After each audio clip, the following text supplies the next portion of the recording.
Matigas sa sagot ni Ben. Nagbalik ka? For what? Para subukan ulit sirain ang buhay ni Chantal na muntik mo nang masira? I won't tolerate you anymore. Lumayo ka na ulit sa buhay namin bago ko makapagdesisyon ng isang desisyong pagsisisihan ko habang buhay. Pagkatapos itong sabihin, lumabas na to ng kwarto. Naiwan naman ang anak na tulala. Sa kabilang kwarto, umiiyak si Chantal habang kinukumbinsi ang ina na bawiin ang sinabi nito sa lalaking mahal niya. Para siyang batang nagpapadyak dahil hindi binigay ang gusto. Stop it, Chantal. Singhal ng ina habang hawak-hawak ng anak ang kamay niya. Kahit pa ipilit mo, hindi ako papayag na makakalapit pa ang kuya mo na yun sa'yo. Hindi mapigilan na Chantal ang kanyang mga luha. Wala sa bukabularyo niyang sumuko sa pangulit sa ina. Her love for Tom is more dominant than her pride. Halos lumuhod siya sa kanyang ina. Chantal, tumigil ka na. Bakit pa pinipilit mong bawiin ang sinabi ko? Nakakunot noong tanong ng ina. Because I love him, Mom, Shane said without hesitation. I love him so much I can't live without him. Sa pagkabigla sa sinabi ng anak, di nakagalaw si Charlene sa kinatatayuan. Para siyang sinimento roon. Nakita niya kung gaano kaseryoso to sa sinabi, pero pinipilit niyang di pa rin maniwala. Nagbibiro ka lang, di ba? Tell me you're just joking. My gosh, she can't really believe. No, Mom. In fact, meron nang nangyari sa aming dalawa. Inetsapwera na ni Chantal ang kahiyan para lang di malayo sa binata. Narinig mo ba ako, Mom? Me and Kuya did make love. Isang malakas sa sampalang dumapo sa pisngi niya, kaya siya natahimik. Ito ang kauna-unahang nasampal siya ng kanyang ina. Nanginginig ang kamay ni Charlene nang maramdaman niya kung gaano kalakas ang sampal niya sa anak. Nakaramdam siya ng pagsisisi pero hindi niya na ito mababago. Kinalma niya ang sarili, tinawakan ng balikat ng anak. Na magsimula siya, biglang tumakbo ang anak papalabas ng kwarto. Gusto niya nang sundan ito pero kalaunan, pinabayaan niya na muna. Chantal entered in Tom's room. Nagtaka siya na makitang walang tao sa loob. Tumakbo siya palabas at bumaba ng second floor. Dumiretso siya papunta ng parking area. Nagbabaka sakaling na nandoon ang hinahanap at sa wakas, nakita niya ito sa loob ng sasakyan. Patakbo niyang hinirangan ng kotse nitong paalis ng mansyon. Mabilis ding inapakan ni Tom ang brake nang biglang sumulpot sa Chantal sa harapan. Galit siyang lumabas at maras na hinilang dalaga sa braso. Anong ginagawa mo? Paano kung di ako nakapag-break? Chantal, don't miss it anger. Iiwan mo na ako? Pabulong niyang tanong habang may luhang dumadaloy sa pisngi. Nang wala siyang marinig na sagot galit sa kuya niya, pumasok agad sa isip niyang tamang sagot sa tanong niya. No, hindi mo ako dapat iwan, please kuya. Don't leave me. I can't live without you. Please? I'm begging you. Naantig na si Tom sa pagmamakaawa ng dalaga.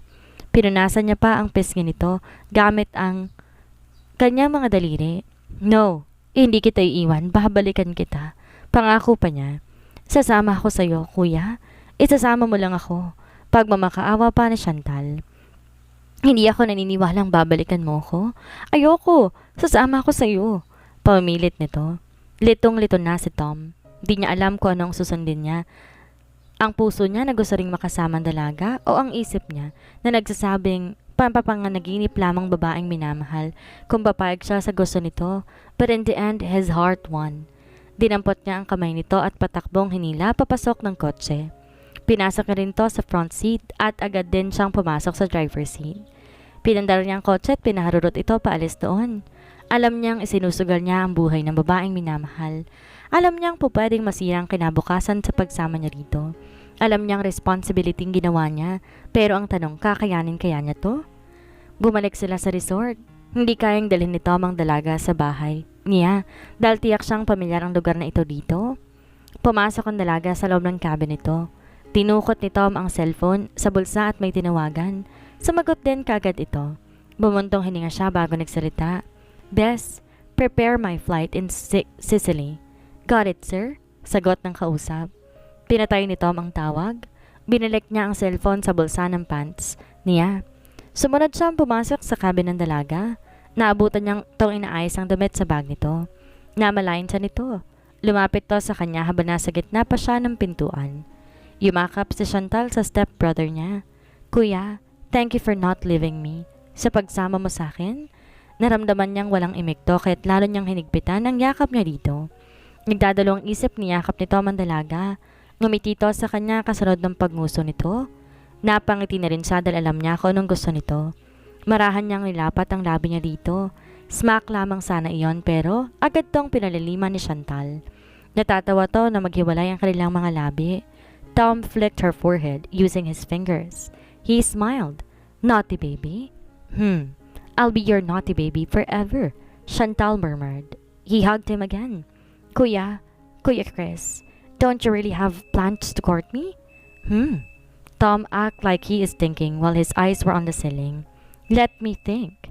Sumimangot si Chantal. Binitawan ng binata at bigla itong kiniliti. Pag-iisipan mo pa pala ha? Panay ang kiliti niya kay Tom na tumatawa habang umiilag sa kanya. Now, pag-iisipan mo pa ba? Natatawa na rin siya sa ginagawa nito, lalo na kung papaano ito umilag sa mga kamay niya.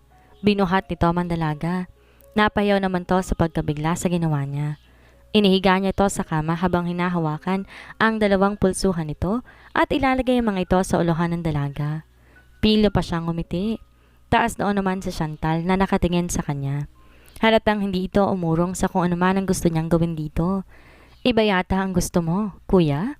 Paranokso ni Chantal. Gusto ko rin ang gusto mo, kuya. Kinagat niya ang kanyang ibabang labi para lamang akitin ito. Nag-isip ka naman ng mahahalay. Wala akong gagawin ganun sa'yo, no? Binitawan niya ang mga kamay nito. Nabigla na lang siya nang ilahin siya ng dalaga pahiga ng kama at eksperto itong pumatong sa kanya. Namilog pa ang kanyang mga mata nang hubarin itong kotse suot na robe na tinapon nito sa kung saan. Taran! She said as if she was preparing something present. Do you like it, kuya? Hubot-hubad ang dalaga na nakapatong sa kanya. Bakit wala kang panty? Hindi niya to napigilan na itanong. Alam niyang walang suot na bra ang dalaga dahil habang nasa biyahe sila, minsan ang bumabatak ang nipple nito sa suot. Pero hindi talaga pumasok sa isip niya na wala din tong pangloob. Was just preparing last night? She pouted. Akala ko kasi pupunta ka sa kwarto ko. Ano mo bang hinintay kita? Nakatulog lang ako pero walang kuya na nagpakita. May pagtatampo niyang sabi. His eyes trawled her whole body. Sumilay ang pagnanasa niya para dito. Nabuhay ang pagkaralaki niya. Wala na siyang inaksaya. Marahan niyang hinila ang leg ng dalaga para naman palapit sa kanya at hinalikan ito sa labi. His hand was on her booty and the other one was on her boob, massaging it. Habang hinuhubad ni Chantal ang kanyang sinturon, then unzipped his pants. Di mapigilan ni Chantal ang umungol habang nakikipaglaban sa mga labi niya. Bahagyang napabukas ang kanyang mga labi dahilan ng pagpasok ng dila ng kahalikan sa loob nito. Siya ang pumutol sa halikan na ito nang di siya makahinga. Nakakunot ang noo ni Tom habang nilalayo ang mga labi nito sa kanya. What's wrong? Ayaw mo na? Tanong pa niya dito. No, kuya. I just cannot breathe. Hinihingal nitong sabi.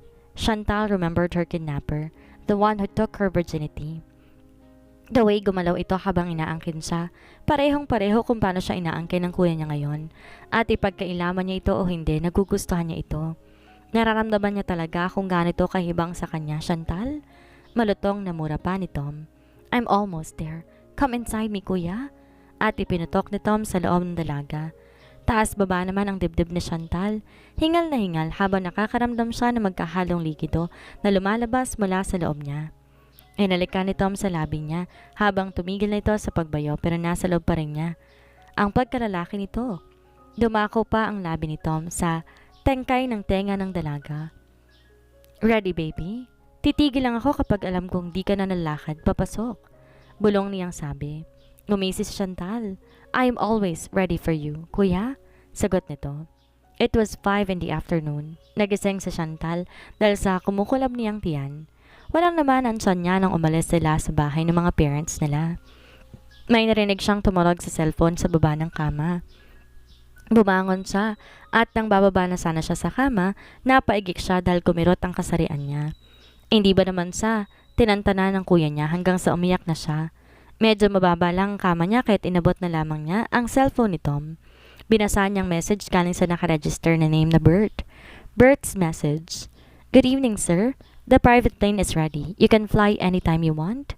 Kumuyom ang kamao ni Chantal sa nararamdamang galit ng mabasa niyang mensahe. Tinawagan niya si Bert at agad din namang sumagot. Good evening, Sir Tom. Bati ng nasa kabilang linya. This is Chantal, Bert. Ano yan naman dito? Madam Chantal? Halata sa boses itong nagulat. Kanina pa kita tinatawagan sa cellphone para ibalita ang tungkol sa pag-alis ni Sir, pero hindi ka sumasagot. Naiwan ko cellphone ko sa bahay? Sagot ni Chantal. Anyways, ihanda ko ng mga tauhan. Bukas ng gabi kami lilipad. Mag-send ka ulit ng message dito. I will delete the first one. Got it, madam? Pinutol ni Chantal ang tawag nang gumalaw si Tom. Di naman to tuloy ang nagising. Binalik niya ang cellphone sa kinunan. She smirked. Her eyes were on Tom's peacefully sleeping. Tinitigan niya ito na masama. Di makapaniwala na balak siya nitong iwan or itapon na parang basura. Ulit. Kuya! Bumalikwas ng bangon si Tom dahil sa tiling ni Chantal. Dali siyang humarap sa dalaga na nasa kanyang tabi lang naman. Nakaupo ito sa kama habang nakapulupot ang katawan ng kumot. Umiiyak at para bang nasasaktan. Kuya! She cried like a baby. What's wrong? May nanakit ba sa'yo? May pumasok ba na nanakit sa'yo? Umiling-iling to pero hindi rin maipinta ang mukha nito. Sigurado siyang may sakit itong nararamdaman. Then what's wrong? Kinakabahan na ako sa'yo eh. Gusto kong magwiwi pero hindi ko maigalaw ang binti ko. Gusto ko lang naman na magpunta ng CR. Humahagulhol na sabi ni Chantal. Dumunok siya na para bang mahirap sabihin ang mga susunod na salita niya. I just want to use the comfort room but I cannot move. Then hindi ko napigilan, napangiwi ako. Then sobrang hapdi ng pagkababae ko. Ang pag-aalala ni Tom sa dalaga napalitan ng malakas na tawa. Pinagsusuntok niya sa Chantal sa dibdib kaya't pilit niyang pinipigilan to. Pero mababakas pa rin ang ekspresyon niya na naaaliw siya sa nangyayari dito. Bahagya niyang hinawi ang babang kumot na nakapulupot sa katawan nito pero pinigilan niya sa Chantal. What are you doing, kuya? She frowned. I just want to check it. Sagot ni Tom. No, nakakahiya? Chantal shouted. Really, Chantal? May hiya ka pa? Pilosopo niyang tanong. Chantal pouted. By those words, she let him check her private down there. Nasa kawalan ng palingin niya habang dahan-dahan, hinawi ni Tom ang kumot na nakatakip dito. Gusto niyang itiklop ang dalawang hita na maramdaman niya ang mata ng kuya niya sa kasarian niya. Sigurado siyang sobrang nakakahiya ang lagay nito ngayon. It's red and swallow. Tom said, Do you want me to call the doctor? He asked seriously. Are you serious, kuya? Galit na tanong ni Chantal. Hindi siya makapaniwala. No, I am not. Pilosopong sabi pa ni Tom. Umupo siya ng tuwid. Of course, yes. I don't need a doctor, kuya. Buhatin mo na lang ako papunta ng CR. Mando ni Chantal. I need to take a bath. Bakit di na lang sa dagat ka maligo? Malamig ang dagat ngayon. Suggestion pang biro ni Tom. Sumama ang tingin ni Chantal sa kuya niya. Alam niyang nagbibiro na lang ito at napikon siya sa biro nito.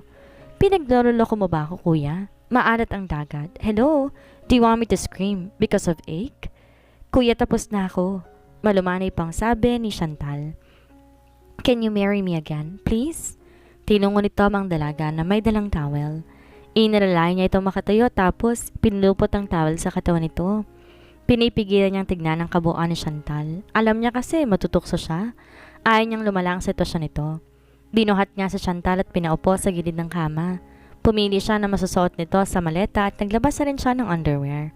Siya na nga mismo ang nagsuot noon kay Chantal. Di mapigilan ang ngiti ni Chantal habang binibihisan siya ni Tom. Halatang kinikilig siya sa ginagawa nito sa kanya dahil sa namumulan niyang pisngi. Iniyaan lamang niya to hanggang sa matapos siyang bihisan to. Kasunod nilapit sa kanya ng kuya niya ang mesang may lamang pagkain. Thank you, kuya, she said. Huwag kang magpasalamat. May bayad to. Biro pa ni Tom. Nilagyan niya ng pagkain ng plato ni Chantal. Ano naman gusto mong bayad? Don't tell me blowjob. Nabigla si Chantal sa sarili niyang kahalayan. Tumed ang dila ni Tom dahil sa sinabi nga ni Chantal. Kahit kailan di yun ang iisip niya na maging kabayaran. Nagtataka talaga siya kung ba't ganito kahalay ang utak ng babaeng minahal niya. Ibang-iba to tulad ng dating ini-stalk pa niya ito. It was before he kidnapped her. Don't tell me, kuya. No, Chantal. Galit itong sabi. Natatawa lamang si Chantal habang sinimulang kumain. Binaling niya ulit ang atensyon sa kuya niya. May masama pa rin tong ekspresyon sa mukha. Nainis talaga ito sa sinabi niya. Nagtaka tuloy siya dahil wala namang kainis-inis sa mga katagang iyon. Do you really think katawan lamang habol ko sa'yo? Seryosong tanong ni Tom. Naging seryoso na rin si Chantal. Di siya makasagot sa tanong ng kuya niya. Hindi niya alam kung ano nga bang isasagot. No, Chantal. Hindi pakikipagtalik ang habol ko sa'yo. For me, making love is just a bonus. Because ikaw ang habol ko. Ang puso mo. Dahil mahal kita. Nabigla si Chantal sa inamin ng kuya niya. Sumilay sa isipan niya ang pag-alis nito ng bansa. Kung mahal mo talaga ako, bakit mo ako iniwan? Ani ng isip niya. Stop crying na, baby. Para siyang napatahan ng batang nagtatampo dahil nakuha nito ang gusto nito. Sa susunod kapag may titingin sa akin, pagdidilatan ko na. O sasabihin ko dito na may asawa na ako. Kaya wag titingin sa akin dahil magagalit ang pinakamamahal kong si Chantal. Humihingo-singo si Chantal. Really? Tumahan ka na, okay? Tumango si Chantal. Pinakawalan siya ng kuya niya. Binigyan siya nito ng panyo. Tanggap naman niya ito at pinunas sa bahagi ng kanyang pisngi. Pagkatapos ay ngumiti siya sa kuya at sinabing, nauuhaw ako kuya. Bumili ka ng water, please? Ma'am, sir, ito po, tubig. Biglang may sumulpot na isang lalaki na nagbebenta ng mineral water sa kanilang gilid. Narinig ko kasi nauuhaw ka habang dumadaan ako. Ngumisi ito. How much po, kuyang vendor? Tanong ni Tom habang dinudukot niya ang wallet sa bulsa. 25 pesos lang po. 500 ml lang po kasi ito eh. Sagot ng lalaki. Kumuha ng 1,000 si Tom sa pitaka. Wala siyang maliliit kahit ito na lamang binigay niya. Wala po kung panukli niyan, sir. Anang tindero. Keep the change na lang po. Sagot ni Tom habang tinatanggap ang inaabot na mineral water na nasa plastic bottle. Binuksan niya ito at ibinigay kay Chantal. Can you taste if it's cold, kuya? Please? Pakiusap ng dalaga. Sumunod din naman si Tom. Gusto na lamang niyang sundin lahat ng sasabihin ng dalaga. Ayaw niyang magalit na naman to sa kanya, lalo nang ayaw nitong umiyak pa dahil nahihirapan siyang patahanin. Hindi ba naman siya mapatahan ng babae dahil never pa naman siyang napayak ng babae maliban lamang kay Chantal. Ang dalaga ang una tuling babae maiugnay sa kanyang buhay. Tinungga nito ang plastic bottle. Malamig naman siya. Anito at iniabot ang hawak sa stepsister. Kumunot ang kanyang noo nang maramdaman niyang parang nahihilo na siya. He shook his head, pero hindi nawala ang nararamdaman niyang iyon. Ang huling naaninag niya ay ang ngiti ni Chantal sa kanya bago pa nahimatay. Sinalo ng lalaking nagbebenta ng mineral water ang katawan ni Tom bago matumba sa semento. Mataimtim na nakatitig sa kanyang stepbrother na walang malay. Gamit ang kanyang hinturo, itinaas niya ang mukha nito. She smiled demonically. A second black van arrived. Lumabas daw ng 5 kalalakihan at lumapit sa kinaroroonan nila. Inihintay namin ang order mo, madam? Ani ng lalaki at nagtitinda ng mineral water. Ipasok niyo na siya sa van. Mando niya sa mga ito na sumunod din naman kagad sa kanya. May tinawagan pa siya gamit ang cellphone ng kuya niya. Sumagot din kaagad ito. Hello, sir? Bati nito sa kabilang linya. Give me 3 to 5 minutes. I will wait. Sagot ni Chantal. Pero wala pang 3 minutes na magsalita ulit ito. Ready na, Madam Chantal? Good, she said. By the way, kunin mo dito ang kotse ni Kuya. Malapit lang sa KCC Mall. You need the plate number of his car, right? Yes, Madam. Better. Tipid niyang sabi at saka pinatay na ang tawag. Bumuntong hininga siya at saka pumasok sa itim na van. Patay sindi at medyo makulimlim pang ilaw na tumambad sa paningin ni Tom. Kakarating pa lamang niya. Tatayo sana siya sa kinaupuan nang malaman na nakakadena na siya dito. Naalerto siya. Sinubukan niyang makawala pero walang laban ang lakas niya sa bakal na nakatali sa kanyang mga kamay. Di na lamang niya pinilid.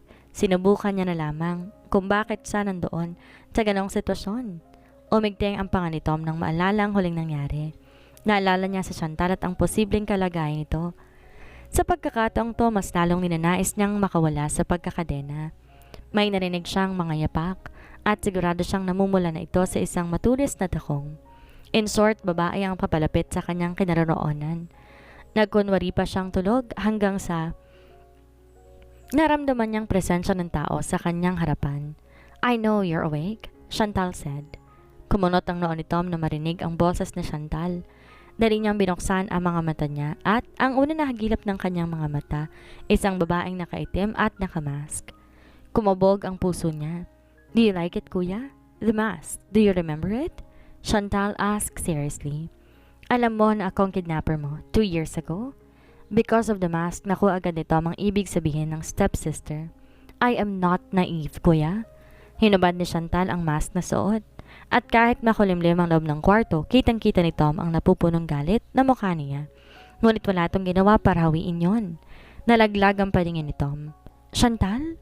Gustong gusto niya mag-explain na tumingi ng tawad sa nagawa niya, pero walang mga salitang lumalabas sa kanyang bibig.